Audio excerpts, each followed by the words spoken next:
Actually, thankful ako kay Trillanes. Ano, ito, pwede nyo ako i-quote dito. Banat by thankful kay Trillanes.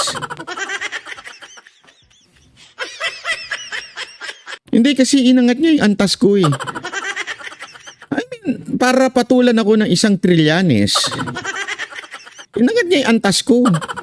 Mantakin mo, mukha lang namin ni Rocky nandun.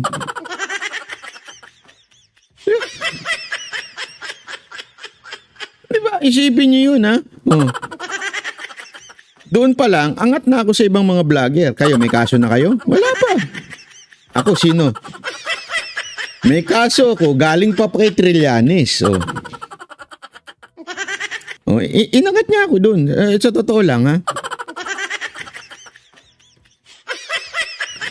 Inangat niya ako doon. Pwede namang kasi isipin nyo to, wala naman siyang panalo doon eh. Wala siyang kapanapanalo doon. Ay, sino bang tanga magdedemanda dahil sinare ko lang at binigyan ko ng opinion yung sinabi ng isang tao. Hindi nga siya yun.